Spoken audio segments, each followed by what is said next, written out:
Kali ini kita memulai dengan mengamplifikasi atau mentoakkan pengeras suara dari 7 pemimpin Afrika yang mengatakan mudah-mudahan Perang Dunia Ketiga di Eropa benar-benar terjadi.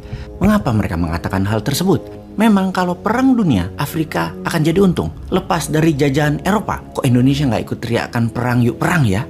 Apa Indonesia tidak pernah siapkan grand plan menjadi negara besar dengan momentum perang di Eropa? Lalu kita kali ini juga membahas macam-macam bentuk perang yang terjadi berbarengan dengan perang di Ukraina. Dalam banyak episode kita sudah menginformasikan bahwa sejak tahun 2017 dunia dalam keadaan perang. Namun bagi mereka, terutama pejabat yang memang tidak memahami geopolitik dunia, tidak pernah mengikuti sekolah kepemimpinan, SESCO, atau Lemhanas, topik ini memang tidak difahami. Bahkan buzzer yang tugasnya dan bayarannya hanya untuk menyerang lawan atau oposisi, tidak pernah menyerang substansi atau konten apapun. Pokoknya yang berbeda diserang. Gak perlu membahas pakai ilmu, pakai menyerang fisik atau hal yang tidak berhubungan dengan konten. Yang penting orang yang mendengar seruan buzzer tersebut bisa benci dengan yang beda pendapat dengan kebijakan pejabat yang baru. Itu aja misinya. Misalnya, Bosman mengajukan konsep printing money berbasis produksi, maka buzzer hanya menyerang anak yatim. Tahu apa itu Bosman? Atau ilmunya baca doang kok sok-sokan bicara ekonomi, doktor bukan, profesor bukan. Itu masalah buat Bosman? Ya enggak lah, kita enggak pernah repot-repot mengatakan sesuatu kepada buzzer seperti peribahasa lebah tidak akan pernah mengatakan kepada lalat bahwa madu lebih enak dari tai. Kembali ke dunia dalam keadaan perang. Kencang di tahun 2017 kita mengingatkan sekarang dalam keadaan perang waktu itu. Maka mengatur negara haruslah dengan war mood. Mengatur ekonomi juga dengan war mood. Bahkan kita ingatkan dengan buku The Economist at War, Alan Bollard penciptanya, sebagai salah satu contohnya. Namun otak sederhana memang mengartikan perang itu adalah dar der dor. Dan bahkan pejabat yang serba bisa mengatakan 40 tahun lagi Indonesia itu tidak akan perang. Perang masih aja diartikan dar der dor, bedil-bedilan. Dia ini padahal jenderal loh yang ngomong, namun sudah jadi jenderal cuan sekarang. Bukan jenderal mempertahankan tanah air lagi, tetapi mempertahankan jabatan sak matee sampai mati. Kita lanjut. Setahun kemudian kita mengingatkan berulang-ulang akan pelajaran di Akademi Militer yang selalu mengingatkan di awalnya perang ekonomi, di akhirnya selalu akan terjadi perang militer. Sudah siapkah kita? Kemudian terjadi perang militer di tahun 2022. Namun ternyata masih juga dianggap perangnya ribuan kilometer dari Indonesia. Tenang, masih jauh. Begitu kira-kira. Nggak ngaruh buat kita. Jadi cuekin aja. Tetap urus proyek. Tetap kerja urus proyek. Apa benar nggak ngaruh? Bagaimana kalau kita menceritakan apa yang terjadi di Sri Lanka pada saat ini? Lanjut.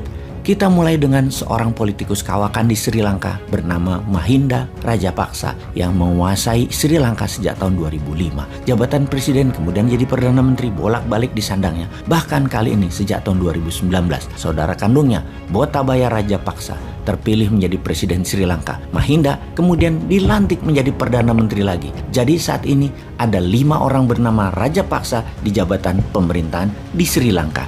Kita ingatkan, di tahun 2014, Mahinda menandatangani sebuah kontrak pembiayaan proyek kerja sama dengan Tiongkok yang ketika sekarang mulai jatuh tempo, Sri Lanka kalah cash, nggak punya uang, bahkan sudah tidak bisa membeli kebutuhan harian warga Sri Lanka. Sri Lanka minta bantuan IMF, hanya dapat kurang dari $1 billion pinjamannya. Kemudian terpaksa meminta bantuan India, dan di sini India bermain dengan serius. Artinya, secara geopolitik, India dan Tiongkok sama-sama meminjamkan uang kepada Sri Lanka dengan tujuan yang sederhana, yaitu menjadikan Sri Lanka menjadi provinsi. Sekali lagi harus difahami, bukan provinsi dalam artian sebenarnya, dicaplok kayak Georgia, Chechnya, Crimea, dan Donbas oleh Rusia.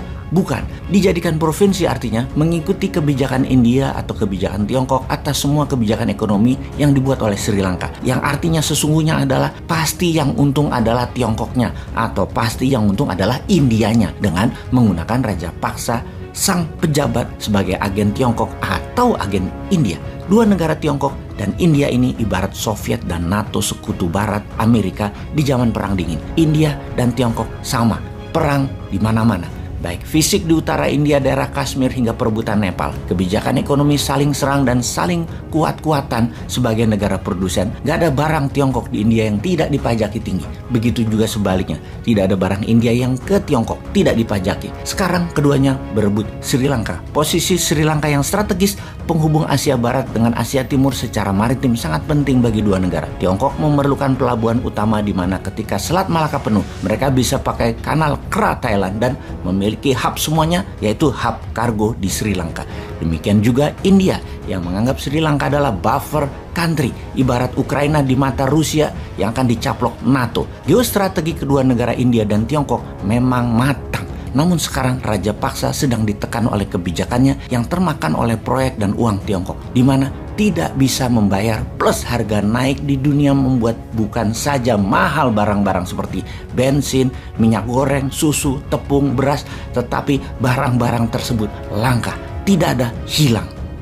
Kayaknya ini semua kenal ya kita ya. Mudah-mudahan pada paham.